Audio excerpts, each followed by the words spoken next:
Assalamualaikum warahmatullahi wabarakatuh. Hari ini kita akan melanjutkan mempelajari perkembangbiakan vegetatif dan generatif dari tumbuhan untuk mata pelajaran Ilmu Pengetahuan Alam tema 1 subtema 1.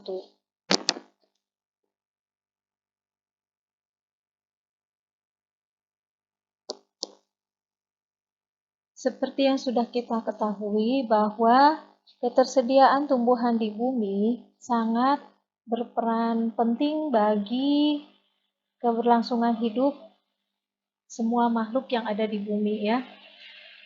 Tanpa ada tumbuhan, kehidupan di bumi akan berakhir.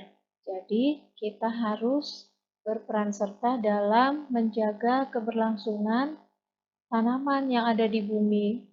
Kalian juga bisa loh mengembangbiakan tanaman di rumah. Nah, kenapa kita mau belajar mengenai perkembangbiakan ini? Supaya kalian bisa mengidentifikasi perkembangan generatif dan vegetatif dari suatu tumbuhan dengan baik dan mengetahui manfaatnya dengan benar, supaya kalian tidak salah dalam menangani perkembangbiakannya. Pada dasarnya, perkembangbiakan tumbuhan itu terbagi menjadi dua kelompok besar, yaitu generatif dan vegetatif.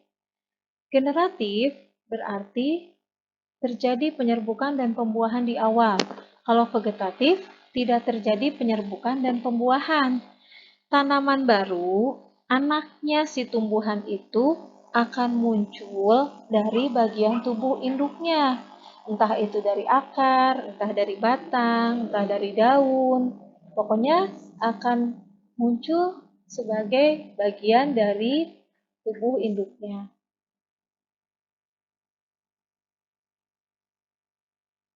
Nah, sekarang kita akan mempelajari satu persatu ya. Kita mulai dengan generatif dulu.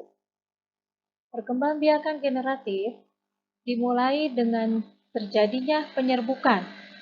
Penyerbukan itu adalah jatuhnya serbuk sari yang dihasilkan oleh kepala sari. Nah, di sini tuh ada serbuk-serbuk putih gitu ya, kecil-kecil halus banget. Dia jatuh ke sini karena diterbangkan oleh angin atau oleh serangga atau oleh manusia sendiri. Nah, itulah penyerbukan ya.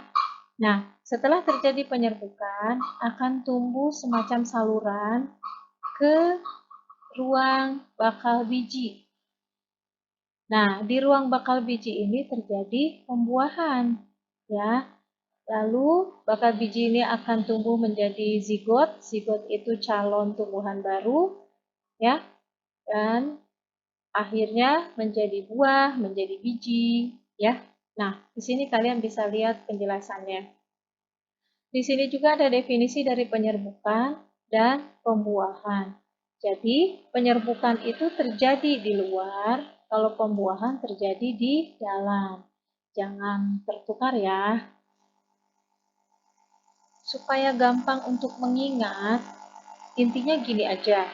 Kalau tumbuhan yang memiliki buah dan bunga, artinya tumbuhan tersebut berkembang biak dengan generatif. Tapi ada juga tumbuhan generatif yang bisa diperbanyak dengan vegetatif. Tumbuhan apa itu dan bagaimana caranya itu akan dipelajari di materi berikutnya ya, bukan yang sekarang. Nah, jadi kalau tumbuhan tersebut tidak punya bunga, tidak punya buah, itu berkembang biak dengan cara apa? Berarti dengan cara vegetatif. Segala sesuatu itu ada keunggulan dan kekurangannya. Di sini ada keunggulan dan kekurangan perkembangbiakan generatif ya. Keunggulannya punya akar yang kokoh, punya akar yang kuat karena tumbuhan generatif itu berkembang dari biji, berawal dari biji. Jadi sejak kecil sudah muncul akar yang masuk ke dalam tanah. Nah, akar pertama itulah yang disebut dengan akar tunggang. Akar tunggang inilah yang merupakan semacam paku ya.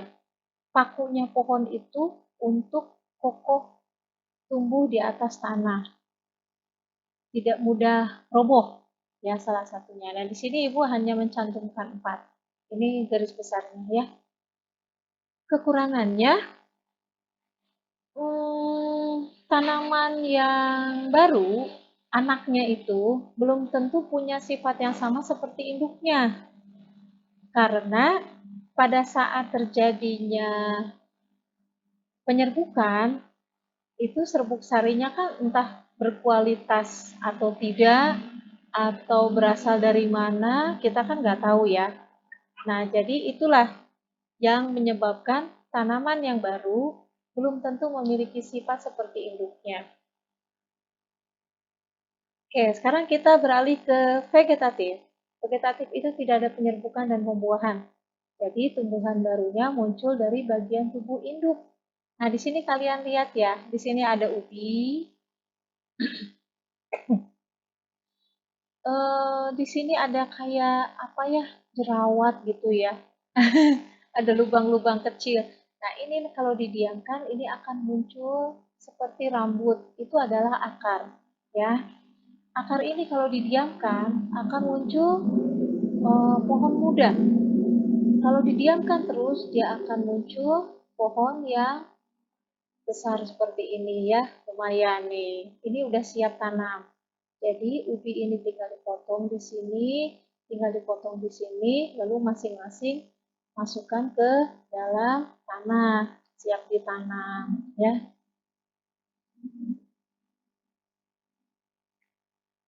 Di sini ada macam-macam perkembangbiakan vegetatif alami. Kalian bisa lihat ya, ada akar tinggal, umbi lapis, spora, umbi batang, umbi akar, tunas adventif, dan geragi.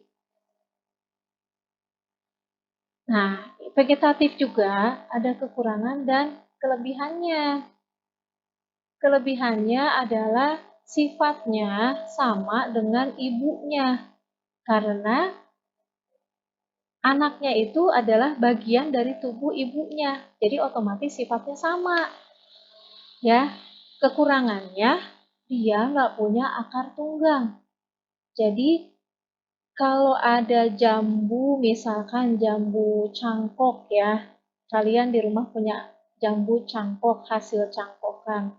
Hati-hati, jambu cangkokan itu lebih mudah roboh. Kenapa? Karena tidak ada akar tunggang. Oke, azan ya. Nah, terima kasih atas perhatiannya. Kita akan jumpa lagi di materi berikutnya. Wassalamualaikum warahmatullahi wabarakatuh.